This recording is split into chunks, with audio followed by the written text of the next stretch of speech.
සුබ දවසක් යාළුවනේ. මම අද මගේ රෙසිපි එක ටොෆු රෙසිපි එකක්.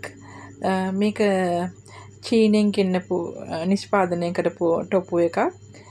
මේක ඉන්දියාවේ ටොෆු එක වගේ නෙවෙයි, ටිකක් මෙලෙකයි. ඒක නිසා මම මේක ස්ලයිස් වලට කපාගෙන පොල් තෙල් ටික හොඳ පිරිසිදු පොල් තෙල් ටිකක් දාලා හොඳට ටිකක් දෙපැත්ත බැදගන්න තමයි මම හදන්නේ. ඉතින් බලමු අපි මේක ස්ලයිස් වලට කපාගෙන දෙපැත්ත බැදගන්න. මේ වගේ තමයි මම පැකට් එකෙන් එළියට ගත්තට පස්සේ ටොෆු එක තියෙන්නේ. මේක ටිකක් සොෆ්ට් එකට තියෙනවා. ඉතින් මම මේ වගේ පරිස්සමට කෑලි ටිකක් කපාගෙන මේ ටික මේ තෙලින් බැදගන්න යන්නේ. මේ ඉතින් අර ඉන්දියන් එක වගේ නෙමෙයි, මේක ටිකක් සොෆ්ට්, මේ චීස් වගේ කැඩෙන්න බලනවා. ඒක නිසා පරිස්සමෙන් බැදගන්න. මේ වගේ සස්පාන් ක්ලිප් එක තියාගෙන තෙල් කෝප්ප භාගයක් දාගමු. මම මේ දාගන්නේ හොඳ පොල් තෙල් එක. දාගෙන අපි ඒක රත් කරගන්න. මේ විදිහට තෙල් ටික හොඳටම රත් වුණාට පස්සේ අපි හිංසරේ ටොෆු ටික බැදගමු මේකට දාලා. ඔන්න ටොෆු ටික හොඳට බැදෙනවා. ඒ එක කැලක් මගේ අතින් කැඩුනා. මේ මම හිමීට මේ දෙපැත්තම බැදගත්තා. දැන් මේ අනිත් පැත්ත හරවලා තියෙන්නේ. දැන් තව චුට්ටක් මම මේක බැදුවාට පස්සේ මේක මේ තෙලෙන් අයින් කරගන්නවා. මේක හරිය පරිස්සමට බඳින්න ඕනේ. ඒ බැද්දට පස්සේ මම පොඩි කැලක් කාලා බැලුවා, හරිම රසයි. ඒ වගේම යුවට පස්සේ හොඳට රසට යෙයි මේක. මට මේ ග්‍රේවි එකට අවශ්‍ය වෙනවා හතු. මම ඒකට අරන් තියෙන්නේ බොටම් මෂරූම් නොහොත් හතු. ඒක මම මේ වගේ ස්ලයිස් වලට කපා ගන්නවා. මේක ෆ්‍රෙෂ් මෂරූම් එක. ඒක මේ විදිහට මම ස්ලයිස් එකට කපා ගන්නවා. මෙතන තියෙන ඔක්කොම ග්‍රෑම් 200ක්. ඒ ටික ඔක්කොම මම මේ විදිහට කපා ගන්නවා. මම මෙතන අරන් තිනවා සාමාන්‍ය තක්කාලි ගෙඩි 3ක්. මෙතන ඔක්කොම ග්‍රෑම් 100ක් විතර තියෙනවා. මම ඒ ටික මේ විදිහට ටිකක් කෑලි ලොකුවට කපා ගන්නවා. කපාගෙන ඔක්කොම දා ගන්නවා බ්ලෙන්ඩර් කප් එකට. මම ඒක බ්ලෙන්ඩර් කරගන්නවා හොඳට. මම අරන් තිනවා සුදු ලුණු ගෙඩියකුයි ඉඟුරු කෑල්ලකුයි. ඒකත් මම හොඳට සුද්ධ කරලා කපාගෙන මේ බ්ලෙන්ඩර් කප් එකටම දා ගන්නවා. ඒ ඔක්කොම මම මේ බ්ලෙන්ඩර් කරගන්නවා. තක්කාලි, සුදු ලුණු, ඉඟුරු. ඒ තුන් වර්ගයෙන් මම හොඳට බ්ලෙන්ඩ් ගත්තා. මේ වගේ පොඩි බී ලුණු ගෙඩි දෙකක් මම ඒකත් හොඳට චූටියට කපා ගන්නවා. ඊට පස්සේ මම ගත්තා ඒකටම මේ කොත්තමල්ලි කොළ ටිකක්. ඒකත් මම මේ විදිහට චූටියට කපා ගන්නවා. බලමු මේ වංජනට අවශ්‍ය කුළු බඩු ටික මම මෙතන අරන් තියෙනවා. මේ තියෙන්නේ එන සාලට් තුනක් තියෙනවා. කුරුඳු පොත්තක්, කරාබ්නටි 3ක් 4ක් අරන් තියෙනවා. මේ උළු හල් ටිකක් අරන් තියෙනවා එතන.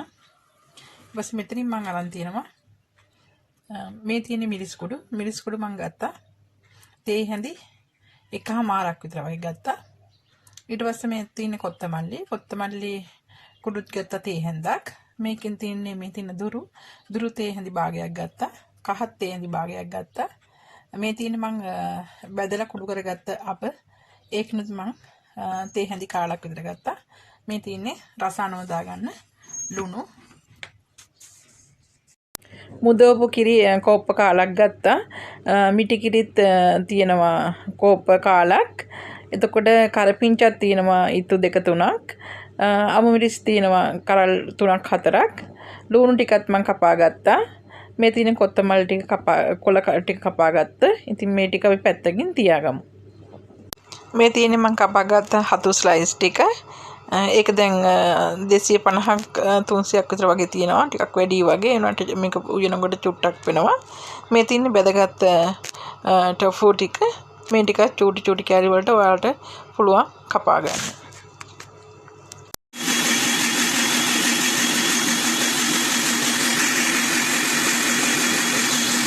ආස්පාන්ට තෙල් හැඳි 3ක් විතර දාලා අර මේවා ටික බෙදපු ටොෆු ටික බෙදපු තෙල් ටික දාලා මම මේක රත් කරගන්නවා හොඳට. තෙල් ටික මේ විදිහට රත් වෙගෙන ඉද්දි මම දා ගන්නවා මේ කුළු බඩු ටික. මේ ටික කත්ලා වෙනවා. දැන් මම දා ගන්නවා ඒක තමයි කපාගත්ත ලුණු ටික.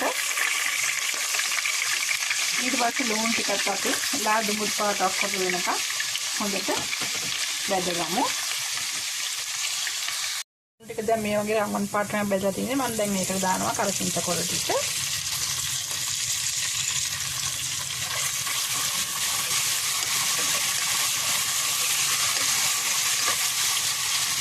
ඒත් එක්ක මම මේකට දාගන්නවා මම හදාගත්ත බ්ලෙන්ඩ් කරලා හදාගත්ත පේස්ට් එක.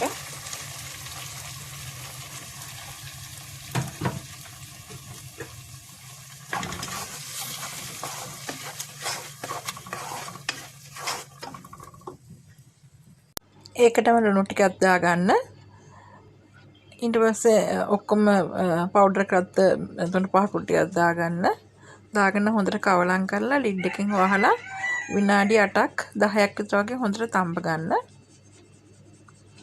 දැන් තියෙන මේ හොඳට තැම්බිච්ච ග්‍රේවි එක ඒකට අපි දාගමු කර්ඩ් ටික. හරි දැන් හොඳටම ග්‍රේවි එක තැම්බිලා තියෙන්නේ. මම මේකට දාගන්නවා මේ කපාගත්ත මස්රූම් ටික.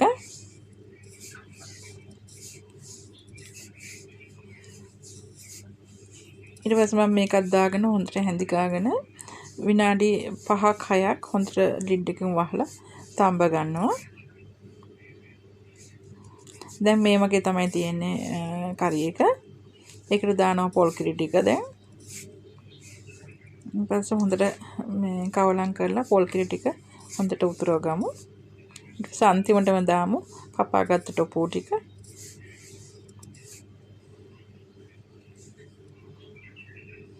වැඩි මේ මිස් කරන්න යන්න එපා. නිකන් උඩින් වගේ තියාගන්න.